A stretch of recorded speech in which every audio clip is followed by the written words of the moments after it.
প্রতি সপ্তাহে নতুন নতুন ভূতের গল্প দেখতে সাবস্ক্রাইব করুন বাংলা ভূতের গল্প চ্যানেলটিকে। সেই সাথে বেল আইকন প্রেস করতে ভুলবেন না। বন্ধুরা, আজকের এই সত্যিকার ভূতের গল্পটি পাঠিয়েছে বাংলাদেশের চুয়াডাঙ্গা থেকে আসিফ। আর এই ভুতুড়ে ঘটনাটি ঘটেছিল তার মেজ বোন রেবিনা খাতুন এর সাথে।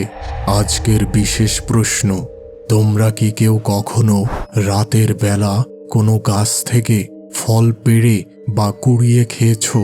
আর সেই ফলের নাম কি ছিল? আমার মেজ বোন রেবিনা ও বড় বোন সাথী, তখন তারা দুইজন এক ঘরে থাকত।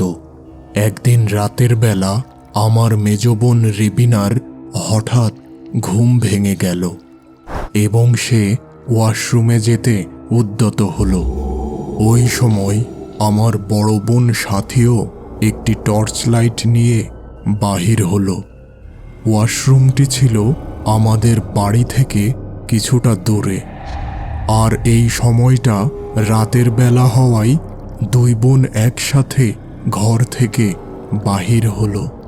আমাদের বাড়ির পাশে ছিল একটা পুকুর। এই পুকুরটিকে গ্রামের মানুষজন এড়িয়ে চলত, আর তার নাম দিয়েছিল কানা পুকুর। অনেক মানুষ এই পুকুরে গোসল করার সময় মারা গিয়েছে, বিশেষ করে ছোট বাচ্চারা। আরও একটি ব্যাপার ছিল এই পুকুরের, এখানে কোনো সময়ই পানি থাকে না। কেবলমাত্র বর্ষাকালে এই পুকুরে পানি জমত, আর ওই সময়ই বিভিন্ন মানুষ মারা যেত। বর্ষা বাদে অন্য সময় এখানে পানির ব্যবস্থা করলেও এই পুকুরের পানি দ্রুত শুকিয়ে যেত। আর এই জন্যই এলাকার স্থানীয় মানুষজন এর নাম দিয়েছিল কানা পুকুর বা ছিদ্রযুক্ত পুকুর। এই পুকুরের পাশেই ছিল আসিফদের একটি আমের বাগান। আর এই ভুতুড়ে ঘটনা যখন ঘটে তখন ছিল গ্রীষ্মকাল।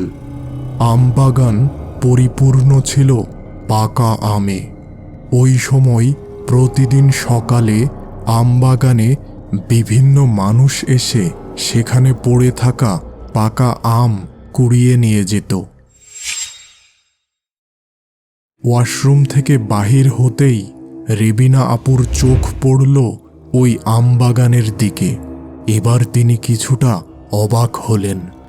তার মনে হলো বাগানের মধ্যে কোনো এক মহিলা যেন আম কুড়াচ্ছে। আজকের রাতে যেহেতু বেশ কয়েকবার ঝোড়ো হাওয়া বয়েছিল, যার ফলে হয়তো বাগানের গাছ থেকে বেশ কিছু পাকা আম পড়েছে। এবার রেবিনা আপুর বেশ ইচ্ছা হলো কিছু আম কুড়িয়ে নিয়ে আসে। এবার সে সাথী আপুকে বলল, তুমি রাস্তায় লাইট ধরে থাকো, আমি বাগান থেকে কিছু আম কুড়িয়ে নিয়ে আসি। এই বলে সে ওই বাগানের দিকে রওনা দিল। ওই সময়টা ছিল ফজরের আজানের আগ মুহূর্ত। সেই সময়ও চারিপাশ বেশ অন্ধকার ছিল। বাগানে পৌঁছে ওই মহিলাকে দেখে রেবিনা আপুর মনে হলো ইনি তাদের প্রতিবেশী রুমা আন্টি। কিছু সময় খোঁজাখুঁজি করেও কোনো আম পেল না আপু। এবার সে ওই মহিলার উদ্দেশ্যে বলল, রুমা আন্টি, আমাকে কিছু আম দেও না, আমি একটা আমও পাচ্ছি না। এবার ওই মহিলা কোনো কথা না বলে আপুকে কেবলমাত্র ইশারায় তার কাছে আসতে বললেন। আপু ওই মহিলার দিকে এগোতেই মহিলাটিও বাগানের পাশের বিস্তীর্ণ মাঠের দিকে চলা শুরু করল, আর আপুও তার পিছু পিছু চলতে শুরু করল। এমন সময় ফজরের আজানের ধ্বনি শোনা গেল, আর সাথে সাথে আপুর সামনের মহিলাটি একেবারে অদৃশ্য হয়ে যেন বাতাসে মিশে গেল। আর এই দৃশ্য দেখা মাত্র আপু ওইখানেই অজ্ঞান হয়ে গেল। এদিকে মেজ আপুর অজ্ঞান হওয়ার দৃশ্য দূর থেকে দেখে দ্রুত সাথী আপু ঘরে যেয়ে বাবা ও মাকে ডেকে আনলেন। বাবা দ্রুত যেয়ে রেবিনা আপুকে উদ্ধার করলেন। রেবিনা আপুর জ্ঞান ফিরতেই বাবা তাকে জিজ্ঞাসা করলেন, কিরে, কি হয়েছিল তোর? ওইভাবে হঠাৎ অজ্ঞান হয়ে গেলি? এবার রেবিনা আপু তার সাথে ঘটা সমস্ত কাহিনী জানালেন ও সেই সাথে রুমা আন্টির হঠাৎ অদৃশ্য হয়ে যাওয়ার কথা জানালেন। বাবা দ্রুত আমার বড় বোনকে ওই রুমা আন্টিকে ডাকতে পাঠালেন। তিনি ঘরে আসতেই বাবা তাকে জিজ্ঞাসা করলেন, কিরে রুমা, তুই কি কিছু আগে আমাদের আমের বাগানে গিয়েছিলি আর সেখানে আমার মেয়েকে ভয় দেখিয়েছিস? আমি না, কখনই না। আর এই ভোর রাতে আমি কেন একা ওই বাগানে যাব?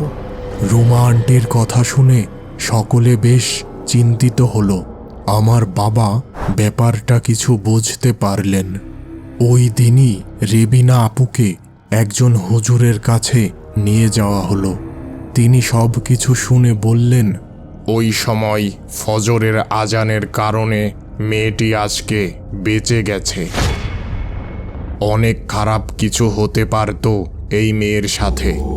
সে ছিল কোনো ছলনাময়ী শয়তান আত্মা বা জিন। রাতের বেলা ওই সব পাকা ফলের বাগানে একা একা যেতে হয় না। সেখানে নানা ধরনের শয়তান আত্মা বা জিন ঘোরাফেরা করে। আমি এই মেয়েকে একটি তাবিজ দেব। আশা করি সব কিছু স্বাভাবিক হয়ে যাবে। এই সব শয়তান আত্মা বা জিন সম্পর্কে তখন আমার বোন রেবিনা কিছুই জানত না। এই ঘটনার পর সে গ্রামের বয়স্ক মানুষদের কাছ থেকে এই সব শয়তান জিন সম্পর্কে অনেক কিছু জানতে পারে। এরপর থেকে রেবিনা আপু আর কোনোদিন ভোরবেলা ওই আম বাগানে যায়নি। এমনকি তিনি তার বান্ধবীদের রাতের বেলা ফলের বাগানে ফল কুড়াতে যেতে বারণ করতেন। তিনি সব সময় চেষ্টা করতেন তার সাথে ওই রাতে যা কিছু ঘটেছে তা যেন আর কারো সাথে না ঘটে।